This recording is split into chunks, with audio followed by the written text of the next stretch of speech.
February 18th, 2013, Brussels, Belgium. 7:40 p.m. A man walks into Zaventem Airport carrying a small bag. He is about to board Helvetic Airways flight LX789 and notices the usual evening chaos.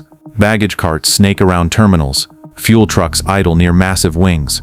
Passengers inside the terminal are buying duty-free perfume and checking their watches, waiting to board. To this man, and everyone else in the terminal, it's just another freezing winter Monday.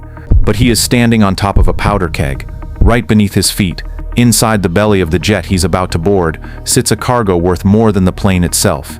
Diamonds. 120 parcels of them. Rough, cut, polished. A $50 million shipment from the Antwerp World Diamond Center sealed in high-security containers. A Brinks armored truck is backed up to the cargo door. Guards with shotguns are shivering in the cold, watching every shadow. They think the threat is miles away. They are wrong. The threat is already inside the wire. 7:46 p.m. Just a mile from where that passenger is finding his seat, two black vehicles turn off a service road. An Audi A8 and a Mercedes van. They kill their headlights. 8 men inside are dressed in dark tactical gear. They don't look like thieves. They look like a SWAT team. They pull up to the perimeter fence where construction crews left a blind spot. They don't ram it. They don't use explosives. They simply cut the wire. Quietly. Efficiently. In seconds, the fortress is breached. Now they are on the tarmac. They merge into the airport traffic, blue lights flashing on their dashboards. To the control tower, they look like police. To the ground crew, they look like authority. 7:47 p.m. The Brinks guards are loading the final box. The pilot is running pre-flight checks. And then the illusion shatters. The Audi and the Mercedes screech to a halt, boxing in the armored truck. 8 men pour out. They wear hoods, masks and vests, labeled police. They raise assault rifles with laser sights. The passengers looking out the porthole windows think it's a drug bust. They have no idea they are watching the crime of the century. The gunmen don't scream. This isn't a movie. It's a surgical procedure. They wave their lasers at the guards and pilots. Stay down and you live. No shots are fired. The leader climbs the belt, enters the cargo hold, and ignores the luggage. He goes straight for the diamonds. He tosses the parcels down. Throw, catch, load. It takes less time than buying a coffee. 7:50 p.m. The trunk slams. The cars reverse in perfect unison and speed back toward the hole in the fence. By the time the real police sirens start wailing, the thieves are merging onto the highway. The timeline tells the story. From cutting the fence to vanishing into the night, 3 minutes, maybe 4. In less time than it takes that passenger to buckle his seatbelt, $50 million has evaporated. No bodies, no bullets, just an empty cargo hold. It was the perfect crime. But as they hit 200 kilometers per hour on the getaway route, they don't know one thing.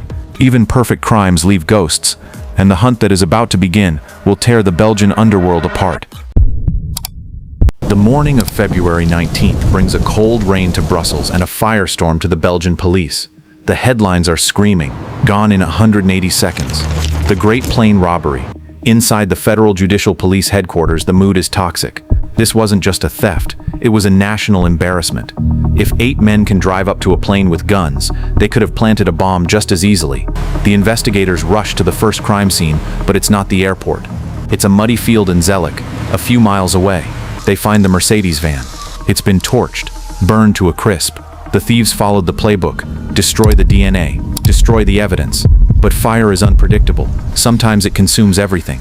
Sometimes it leaves a crumb. Forensic teams scour the blackened shell of the van. They are looking for the mistake. A hair, a fiber, a piece of paper that didn't burn.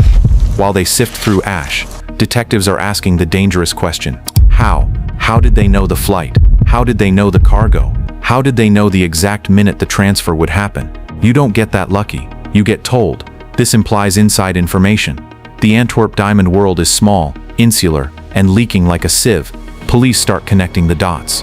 They look past the usual suspects, the Pink Panthers, the Serbians, and find a French connection. Marc Bertoldi, a man with a heavy record, fast cars, and a luxury life in Morocco. Surveillance picks up chatter. Phone calls bouncing between Antwerp, Brussels, and Switzerland. The web starts to vibrate. This wasn't just a gang, it was a corporation. A broker in Antwerp, muscle from Brussels, a planner in France. May 2013, 3 months later, the police strike. In a coordinated raid across 3 countries, they kick down doors. They grab Bertoldi in Switzerland. They grab dozens of suspects in Belgium. They find cash. They find luxury cars. and in a stunning twist, they find diamonds. Not all of them, but enough. It looks like a victory lap. The police hold press conferences, parading the suspects. They claim the ring is smashed, but a courtroom is not a heist. In a heist, you need speed. In court, you need proof. The trial begins, and the perfect case starts to crumble.